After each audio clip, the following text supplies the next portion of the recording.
video kali ini, kita akan membahas 5 pokok bahasan dalam psikologi perkembangan pribadi dan sosial. Yang pertama, kita akan membahas tentang asal-usul perkembangan pribadi dan sosial. Yang kedua, kita akan membahas tentang pengertian perkembangan pribadi dan sosial. Yang ketiga, kita akan membahas fase-fase perkembangan pribadi dan sosial.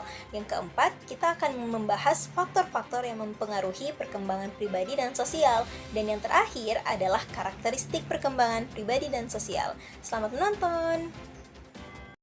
Pada kesempatan kali ini, kami akan membahas tentang perkembangan pribadi dan sosial. Kita langsung saja masuk pada asal-usul perkembangan pribadi dan sosial. Awal mula perkembangan pribadi dan sosial dapat ditelusuri melalui berbagai tradisi agama maupun budaya yang ada di dunia.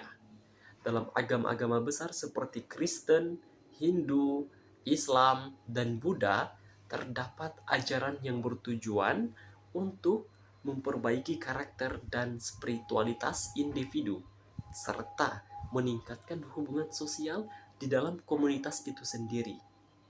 Ajaran-ajaran ini tidak hanya berfungsi untuk kesehatan saja, tetapi juga bertujuan untuk mencapai pengembangan pribadi seperti menemukan makna hidup atau menjalankan kehidupan yang lebih baik. Apa sih itu perkembangan pribadi dan sosial? Nah, sebelum kita lanjut, kita harus tahu dulu nih, apa itu perkembangan manusia? Menurut Santrok tahun 2009, perkembangan manusia adalah suatu proses alamiah yang dapat dibuktikan secara ilmiah tentang transportasi atau pola tahapan perkembangan manusia sepanjang kehidupannya. Diperkuat dengan pendapat perkembangan Papalia dan kawan-kawan pada tahun 2009 juga bahwa manusia bersifat sistematis, yang artinya proses perkembangan manusia bersifat teratur, bertahap, dan berkelanjutan. Proses perkembangan pertumbuhan yang terjadi pada individu mulai dari lahir hingga dewasa merupakan proses dari perkembangan manusia. Kemudian, proses perkembangan manusia ini dibagi menjadi dua, yaitu perkembangan pribadi dan perkembangan sosial. Nah, perkembangan pribadi artinya suatu proses perubahan pada diri individu seperti perubahan fisik, emosi, dan pikiran. Sedangkan perkembangan sosial artinya suatu proses individu untuk belajar menyesuaikan atau meningkatkan hubungan antara manusia seperti pada lingkungan keluarga atau sekolah. Kita masuk pada fase-fase perkembangan pribadi dan sosial. Kita mulai dengan fase-fase perkembangan pribadi manusia ya teman-teman. Yang pertama ada masa bayi atau invasi yang dimulai dari 0 hingga 2 tahun. Nah, periode awal ini sangat bergantung pada orang dewasa dengan perkembangan awal bahasa, pemikiran simbolis, koordinasi sensori motor, dan belajar sosial. Yang kedua, ada masa kanak-kanak awal atau early childhood yang dimulai dari usia 2 tahun hingga 6 tahun. Ini adalah masa prasekolah, ditandai dengan perkembangan motorik, bahasa, dan sosialisasi sebelum memasuki pendidikan formal. Yang ketiga, ada masa kanak-kanak atau middle and late childhood yang dimulai dengan usia 6 tahun sampai 11 tahun. Periode penguasaan keterampilan dasar seperti membaca, menulis, berhitung, peningkatan pengendalian diri, dan fokus pada prestasi. Yang keempat, ada masa remaja atau adolescence yang dimulai dengan usia 12 tahun sampai 22 tahun. Nah, masa ini adalah masa transisi menuju dewasa teman-teman, ditandai dengan perubahan fisik, pertumbuhan karakteristik seksual, dan pencarian identitas serta kemandirian. Yang kelima, ada masa dewasa awal atau early adulthood yang dimulai dengan usia 20 tahun hingga 30 tahun nih teman-teman. Nah, pada periode ini itu adalah periode pembentukan kemandirian, pengembangan karir, pemilihan pasangan, belajar hidup dengan seseorang secara akrab, memulai keluarga, dan mengasuh anak. Yang keenam, ada masa dewasa madya atau middle adulthood yang dimulai dengan periode dari 35 tahun sampai 60 tahun nih teman-teman. Nah, pada masa ini adalah masa peningkatan tanggung jawab pribadi, membantu generasi berikutnya, dan pencapaian stabilitas karir. Yang terakhir ada dewasa akhir atau late adulthood yang dimulai dengan usia 60 tahun sampai 70 tahun ke atas nih teman-teman. Nah, masa ini adalah masa penyesuaian terhadap penurunan fisik, refleksi atas kehidupan, pensiun, dan adaptasi peran sosial baru. Ini adalah masa penyesuaian diri atas berkurangnya kekuatan dan kesehatan, menatap kembali kehidupannya, dan penyesuaian diri dengan peran-peran baru, dan berakhir pada kematian. Kita masuk pada fase perkembangan sosial. Nah, dari salah satu teori yang terkenal dalam psikologi, yaitu teori Freud, yang membahas mengenai perkembangan anak secara psikoanalisis yang terdiri dari 5 fase. Yang pertama, itu ada fase oral, yang dimana ini berkisar dari 0 sampai 1,5 tahun. Nah, fase oral adalah fase awal anak di mana letak kepuasan dan aktivitas yang dilakukan oleh anak pada usia ini berada pada fokus pada mulut, dan kontak pertama bayi dengan lingkungan terjadi melalui mulut. Fase yang kedua adalah fase anal yang dimulai dari usia 1,5 tahun sampai 3 tahun. Nah, fase ini di mana kepuasan terletak pada daerah anus. Anak sudah tahu dan mengerti kapan ia akan membuang kotoran. Yang ketiga ada fase palik yang dimulai dari usia 3 tahun sampai 5 tahun. Fase ketiga ini, anak menaruh perhatian kepada alat kelaminnya dan mulai mengerti perbedaan antara laki-laki dan perempuan. Yang keempat, ada fase laten yang dimulai dari usia 5 tahun sampai 10 tahun. Nah, fase ini anak mulai fokus bersosialisasi dan banyak menghabiskan waktu untuk belajar. Dan fase yang terakhir adalah fase genital yang dimulai dari usia 10 tahun hingga remaja. Fase terakhir yaitu genital ini sudah mulai beranjak remaja dan mengalami pubertas yang ditandai dengan adanya ketertarikan dengan lawan jenis. Kali ini kita masuk pada materi faktor-faktor yang mempengaruhi perkembangan pribadi dan sosial. Jadi yang pertama kita akan bahas tentang faktor-faktor yang mempengaruhi perkembangan pribadi. Yang pertama ada heredity. Nah, heredity itu genetik. Jadi heredity adalah penelitian yang dilakukan oleh ahli psikologi dengan cara membandingkan antara orang-orang yang hereditasnya sama atau genetiknya sama.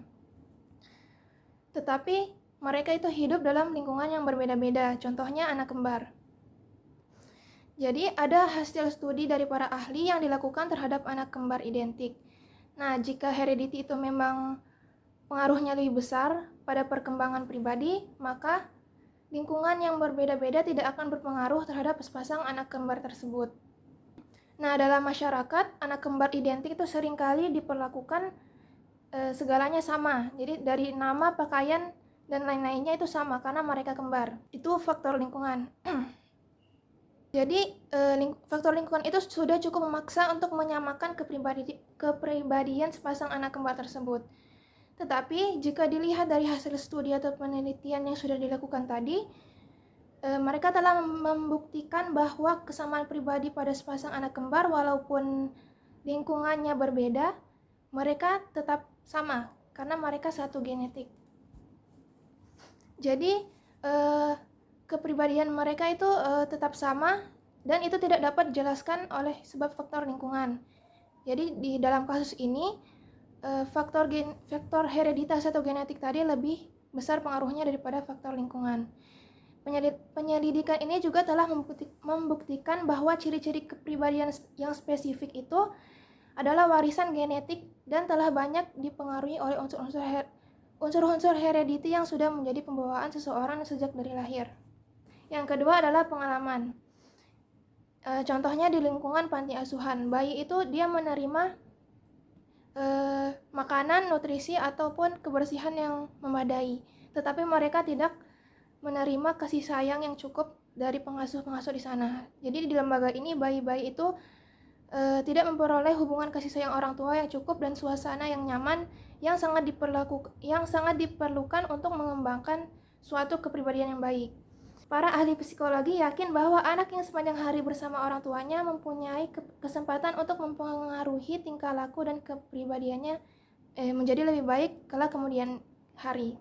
Di samping itu ada perbedaan pendapat mengenai cara-cara pengasuh bayi dapat memberikan pengalaman pertama yang baik bagi sang anak, yaitu perbedaan antara bayi disusui sendiri oleh ibu atau ASI dan bayi yang disusui oleh botol atau botol feeding. Jadi ada beberapa orang tua yang berpendapat bahwa bottle feeding atau menyusui anak dengan botol lebih praktis, sedangkan menyusui secara langsung atau ASI itu dia lebih alami. Nah, pengalaman anak itu tidak berdasarkan bottle feeding atau ASI tadi, tetapi lewat cara bagaimana kita menciptakan suasana nyaman terhadap bayi. Jadi ada yang berpendapat kalau bayi itu disusui dengan disertai dengan usapan-usapan lembut dari ibu, maka dia akan menjadi anak yang kepribadiannya baik. Sebaliknya, jika anak tersebut diberikan rasa yang tidak nyaman seperti suara berisik atau usapan yang kasar, maka anak itu akan menjadi bandel di kemudian hari karena suasana menyusui yang tidak nyaman tadi. Dia jadi memendam batinnya di dalam batin kalau dia merasa tidak nyaman. Jadi yang terakhir ada kebudayaan atau kultur. Jadi anak-anak itu mewarisi perilaku melalui peniruan terhadap orang tua atau orang-orang terdekatnya. Walaupun mereka belum tahu baik atau itu benar atau salah. Jadi peniruan ini menjadi bagian yang paling penting dalam perkembangan pribadi mereka, di mana sifat-sifat kepribadian misalnya budaya atau moral mereka menyerapnya dari model yang mereka amati, seperti orang tua atau orang-orang dekatnya tadi. Nah, jadi tingkah laku yang ramah maupun agresif yang ditiru itu dia bisa berkembang tergantung respons dan bimbingan orang tua oleh perilaku yang mereka tiru tadi. Nah, selanjutnya kita masuk pada pembahasan faktor-faktor yang mempengaruhi perkembangan sosial. Yang pertama ada faktor keluarga. Jadi faktor keluarga ini merupakan faktor yang paling utama yang memberikan pengaruh terhadap perkembangan individu. Perkembangan anak bisa berbeda-beda tergantung pada kondisi keluarganya. Yang kedua itu faktor kematangan. Jadi bersosialisasi itu butuh kematangan fisik dan psikis, seperti kemampuan individu untuk memberi atau menerima pendapat orang lain. Yang ketiga ada status sosial dan ekonomi. Jadi kehidupan sosial itu seringkali dipengaruhi oleh status atau ekonomi. Contohnya adalah kesenjangan sosial. Itu mempengaruhi pergaulan individu dalam bermasyarakat. Nah, yang keempat itu pendidikan. Lingkungan pendidikan itu merupakan proses sosialisasi individu yang terarah. Jadi selain faktor-faktor yang sebelumnya sudah dijelaskan, perkembangan juga dipengaruhi oleh lembaga pendidikan. Yang terakhir itu kepastian mental, contohnya seperti kemampuan berpikir, kemampuan belajar, memecahkan masalah, dan berbahasa. Nah, seperti anak yang berkemampuan intelektual tinggi, dia akan berkemampuan bahasa secara baik. Ini juga berpengaruh nantinya pada cara individu bersosialisasi. Selanjutnya ada materi karakteristik perkembangan manusia. Menurut Santrok, Papalia, dan kawan-kawan, karakteristik perkembangan manusia ada 8. Yang pertama yaitu perkembangan berlangsung sepanjang hidup. Setiap manusia yang hidup di bumi akan mengalami setiap tahapan kehidupan manusia. Artinya, setiap individu yang ada di muka bumi ini akan melewati serangkaian fase atau tahap dalam hidupnya, mulai dari kelahiran, perkembangan, pendewasaan, hingga penuaan dan kematian, sehingga dapat diartikan bahwa periode perkembangan manusia tidak ada periode yang mendominasi dari periode yang lain. Karakteristik yang kedua yaitu perkembangan bersifat multidimensi. Berapapun usia kita, segala aspek kehidupan akan mempengaruhi satu sama lain. Artinya fisik, pikiran, emosi, dan relasi sosial akan mengalami yang namanya perubahan dan saling berinteraksi antara satu dengan yang lain.